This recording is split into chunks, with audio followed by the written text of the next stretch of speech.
to spend hours away at the gym or to sacrifice your family time to achieve sustainable health and wellness.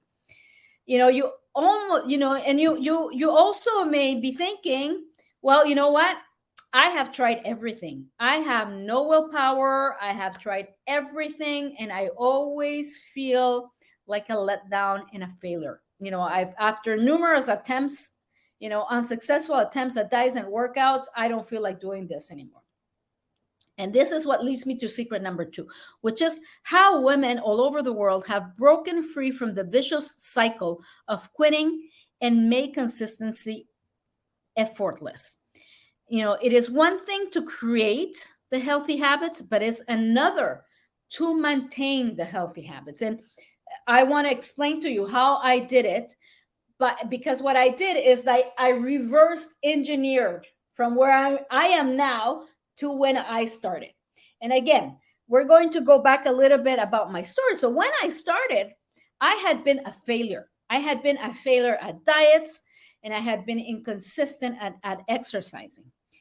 And when I started by accident by going on 10-minute walks, because 10-minute walks, that was all I had.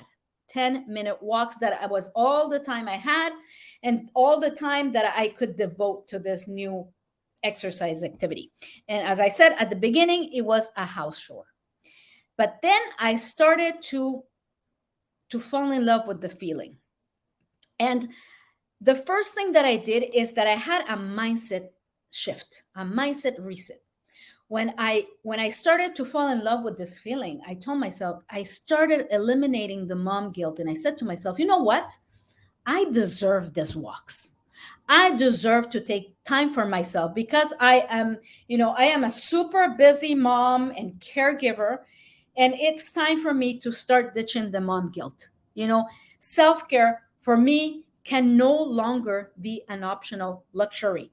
As a mom of a severely autistic adult who will need constant supervision for the rest of his life, I need the mental strength, the vitality, and the energy to stay with him as much as I can. So I need to take care of myself. It needs to be non-negotiable. Self-care is no longer an option, but it is a necessity. I also eliminated the dabbler mentality. I said to myself, okay, now I'm starting with this walks, and I am going to keep with this walking. I'm going to keep with this walking, and I'm going to add jogging because I'm not going to be changing now. I'm going to stay with this and see where I can go. So what I did is that I said to myself, okay, I like this walking thing. I like this jogging thing. And what I'm going to do is I am going to set myself a goal. I am going to give myself set a goal that is going to allow me to keep consistency, to stay consistent with this. Because if I have a goal, and the first goal was to compete in a 5K race. So I would set myself this goal, and this would allow me to stay consistent with this one activity, which was walking and jogging. So I eliminated the dabbler mentality, and I walked and I focused on mastering this one activity, which would be the jogging. All the other thing that I did is that I embraced the power of saying no and setting boundaries without guilt. So I started setting boundaries. With my ex-husband, I would say to him, you know what? I have been at home all day being caregiver to Nico, his teacher, his psychologist, his occupational therapist. It is my time now to detach from the chronic stress. You stay with the kids. Or I would ask for help. I would ask my family for help or friends for help to look after Nico while I went to my walks. I also started setting boundaries, and because my ex-husband traveled a lot, so I would say, you know what? Eventually, after I started running marathons, for example, I would tell him, you know what? You are traveling a lot for work. Now, at least once or twice a year, I am going to be traveling for my marathons. And that's a way that I started to set boundaries. So it was a new mindset which created new result. The other thing that I did is that I found my why.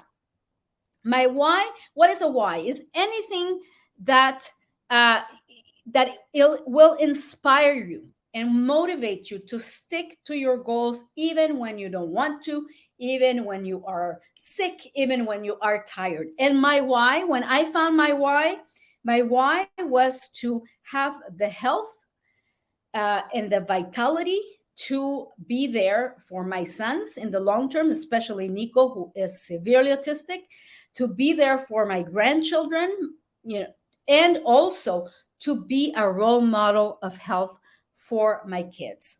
So that was my why.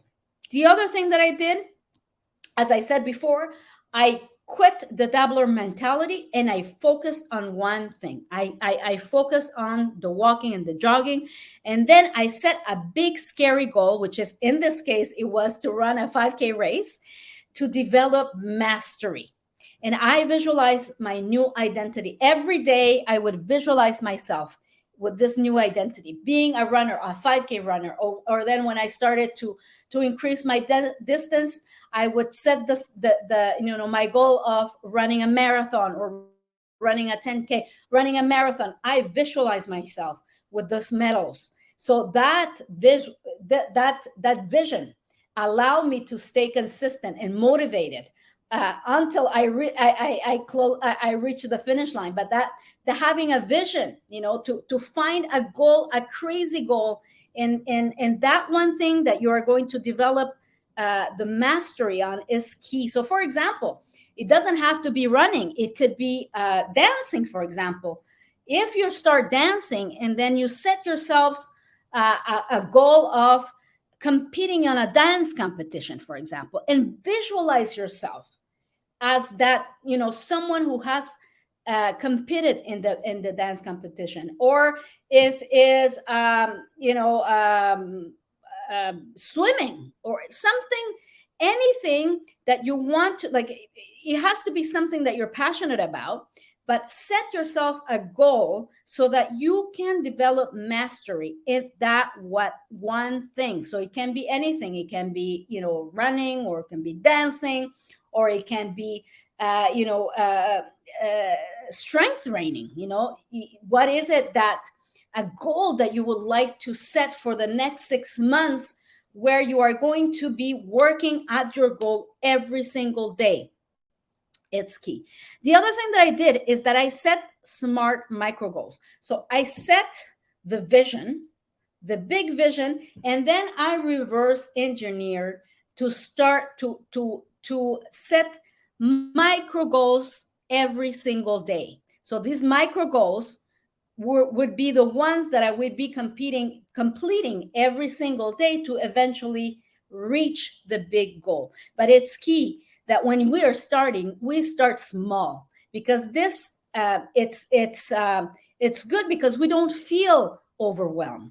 They are so small that it kind of automates the behavior. So really important to set the vision for mastery, but also with every single day, what you have is micro goals. So for example, I started with 10-minute walks. And then when I started jogging, 2-minute jogs. 2-minute jogs. So it is important that you don't feel overwhelmed when you are starting.